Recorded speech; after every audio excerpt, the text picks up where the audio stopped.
So for the M4, there's a whole redesign of the actual burst cam itself. And this is something that any military armor should know, is that you do have two different burst cams. You can use the M4 burst cam in an M16A2 or an A4 without a problem, but you do not want to use a rifle A2 or M16A4 burst cam in an M4. I also want to go over semi-automatic. We've seen how burst works. You actually can see how the second disconnector with Nessie on it actually works to stop the cycle during the 3-shot burst. Well, what does Nessie do during during semi-automatic? Nessie is always engaged. Whenever the hammer moves forward, the cam is always cycling. However, the second disconnector, which you see right here, this is the one that actually cycles and functions for semi-automatic only. When you hit the select lever on semi, this is always forward. So regardless of what happens to the second one, catches, fires. As you can see, Nessie is cocked back once. So what that means is if this thing was on burst and the automatic sear was doing the operations and the second disconnector was disengaged, this would be round 1 on the burst cycle. So now go back again, release the trigger. I'm going to fire again. You can also see again how Nessie is disengaged. Go again, release. Now I fire for the third shot. Now you can see how both disconnectors are simultaneously, they're side by side. That is the end of the burst cycle, which again is irrelevant to the semi-automatic only, because it's always engaged. Now there has always been controversy about this.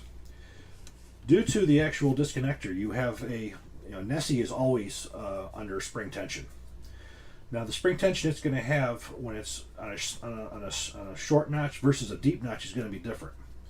In theory, you could have up to 6 different trigger pulls on here, just based off of the amount the disconnector spring is depressed. You could have 3, say that would be a heavier pull because you have more tension on the disconnector spring, and then it falls into this, and that takes pressure off of that spring, so you could have a lighter one. Now, even though the Marines were the ones who wanted the rifle set up basically to be a match rifle with the fully adjustable rear sights, adjustable for windage and elevation, they chose those advanced sights, but they went with a mechanism that actually hindered their trigger pull. And that was always a complaint with the M16A2 with the burst mechanism, was the trigger pull. And that converted over to the converted over to the M4. However, during the recent issues with the M4 product improvement program and with new production M4s being produced, this is one of the things that they finally got rid of. The actual burst mechanism is no longer in production. There's been efforts to replace the burst mechanisms on the M4s and M16s with the standard safe semi-fully automatic. The bolt carrier group of the M4 is identical to that of the M16A2 with one major difference: the extractor spring and extractor buffer. Due to the operating dynamics of the carbine length gas system, the bolt is actually beginning to unlock sooner than you do on a 20-inch rifle, which that means is there's still residual pressure in the cartridge case. So you're basically trying to extract a round or a cartridge case that still has some pressure in there.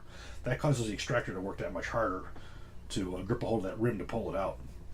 What you see here is what's referred to as the gold spring. This has got an extra coil on it, and it was designed specifically for the M4 carbine to increase extraction reliability, as well as the black buffer that you see in there as well.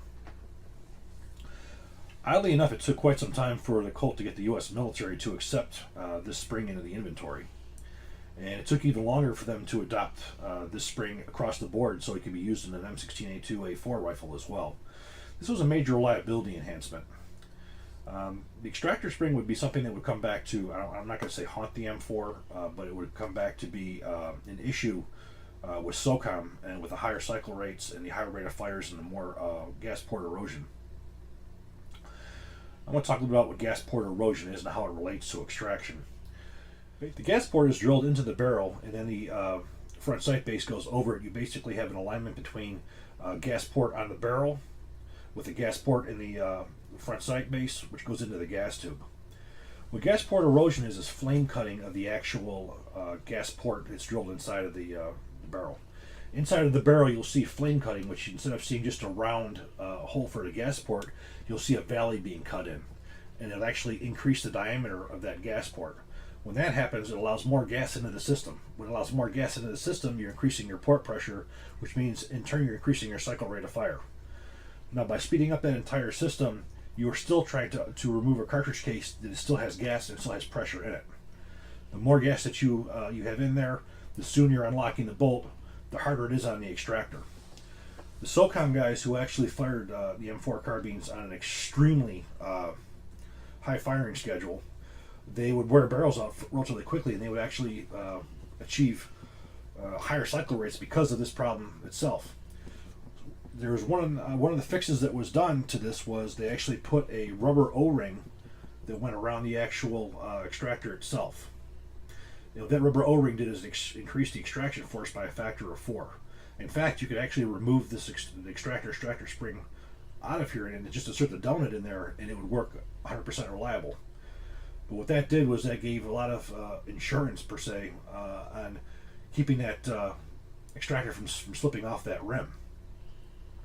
Gas port erosion is something that we're going to talk about further in the next video about some issues that came up with SOCOM and how some of the corrections were made, and also how SOCOM made some of their own changes to the rifle. Another change that was done on the M4 carbine was the actual front sight base itself. The M4 was the first weapon to have the mill standard 1913 rail flat top upper receiver. Well, when you actually put the detachable carrying handle on there, the rear sight actually sat up slightly higher than a standard M16A2 rear sight would. So in order to make sure that your sight's properly aligned, you have what's referred to as the F-mark front sight base. The F-mark front sight base sits up slightly higher, which gives you the proper alignment for your front and your rear sight.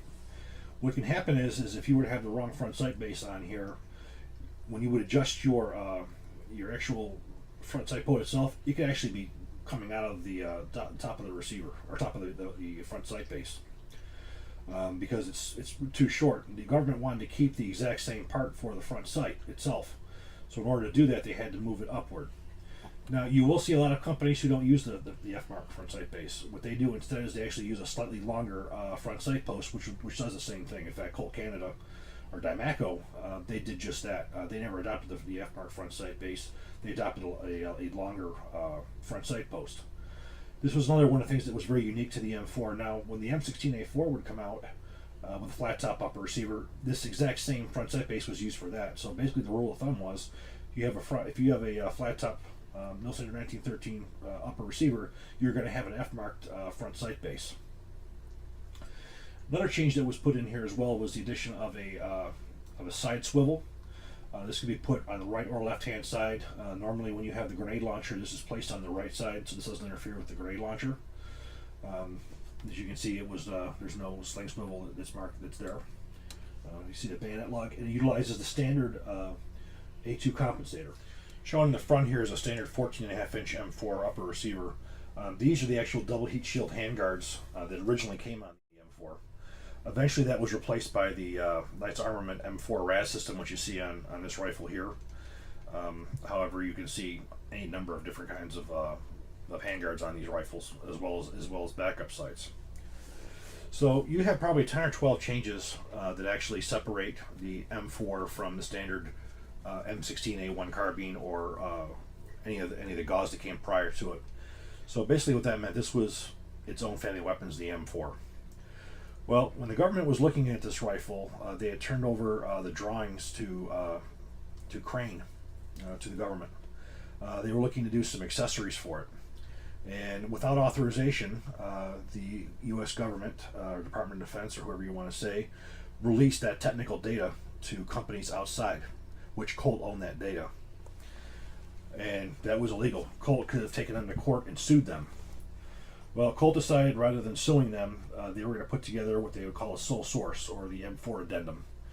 What that did was that guaranteed that Colt was going to have the sole source of the M4 carbine for X amount of years, which also included full production rights. Then after it would come up for renewal, after the sole source was over with, then it could go up for bidding, competitive bidding, but Colt would still get a royalty out of it up until a much later date.